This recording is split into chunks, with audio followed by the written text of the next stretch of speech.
So ayan, unbox tayo mga kadags ng ating pinurchase sa Shopee.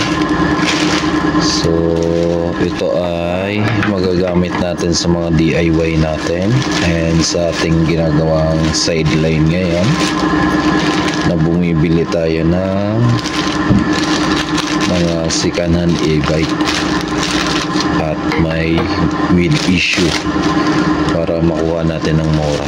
So yun, bumibili tayo ng mga e-bike na sa madaling salita is defected na para makuha natin ng murang presyo at abot kaya natin. So pwede natin ibenta or i-buy and sell pagka nagawa na natin. So kasi minsan wala tayong ginagawa, ang work natin is sa Monday to Friday lang. So wala tayong ginagawa ng Saturday to Sunday. And minsan yung maaga tayo mag-out, 7:30 to 5 yung pasok natin ng Monday to Friday at wala na tayong ginagawa. So para medyo sulit yung araw natin, gawa tayo ng sideline. Ganito, pinurchase natin sa Shopee, around 280 plus lang to or 250 plus. So ito ay galing pa sa Bulacan or Bukawi ba yan? So ilalagay ko na lang yung link nito sa aking YouTube channel sa description. So yan. So ang nakalagay dito is, di ko mabasa yung mga ano niya, Chinese ata to, Yalan. So dito is I love electronic equipment. So alam niya na to kung ano to.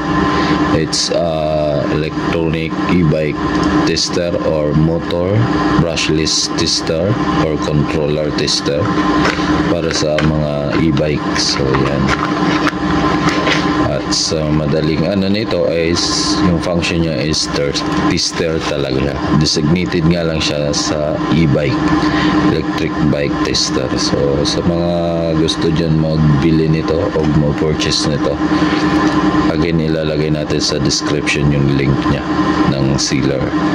So kaya tayo bumili nito. Yun na nga, nasabi ko yung purpose ko is for DIY and para sa mga pag-sideline natin na pag-repair ng e-bike. So marami na tayong video dyan ng e-bike. Yun nga lang ay wala tayong tester, wala tayong proper tools. So ngayon nagpo-purchase tayo ngayon ng mga proper tools para magamit natin.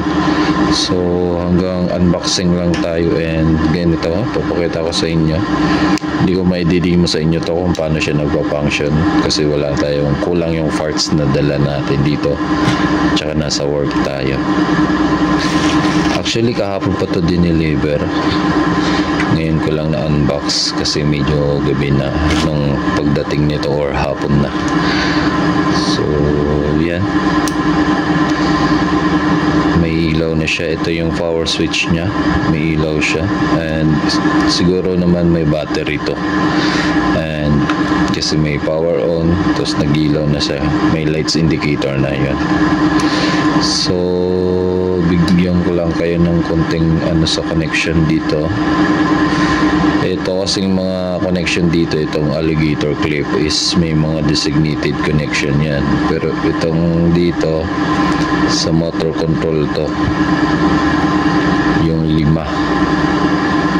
yan, doon sa mga sensor nya or sa sensor ng brushless motor natin. Yun sa pinaka magnetic sensor nya, yung transistor doon. Yan, ito yung sensor nya, and yung function ng lights nya ay dapat nagra-running pag inikot mo yung hub ng motor. So ito namang mga alligator clip, hindi ko sa inyo ma-demo kasi wala pa tayo yung tong ano, pero yung wiring nito din is sa motor din yung tatlo. So ito yung may wired na kulay orange and kulay black, kasamahan ng motor sensor din. Tapos itong iba is sa mga signal light and brake light. Itong tatlong signal light, yung left and right, and tsaka sa brake light. So pwede rin gamitin sa voltahe yung function. Siyempre kung iilaw yung left and right signal light natin, dito matipress natin. So yan. So hanggang dito lang muna yung ating video, and gawa tayo ng part 2 dito about dito sa tester natin. Discuss natin ng medyo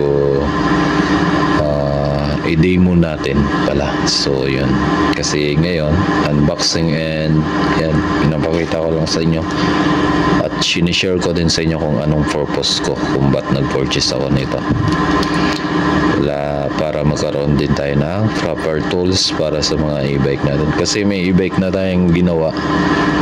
Itong mga previous natin na video is yung mobility e-bike, yung 4 na gulong, and yung Johnson e-bike na 3 wheels, yung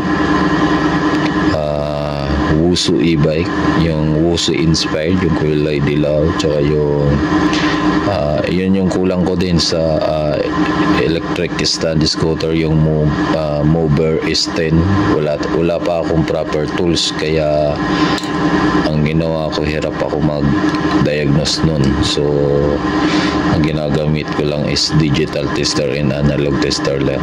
Pero kung meron ka nito, mas improve and mas pinadali yung pagtetest mo kung may proper tools ka. So ito is designated for electric e-bike or motor e-bike tester siya. Yung mga controller yan, designated din siya. So sa controller din may gamit din to sa tester ng controller. So yun, and thank you for watching mga kadabs, and sana konting lambing lang, pa-subscribe naman po ng ating channel at pa-like naman po, and thank you.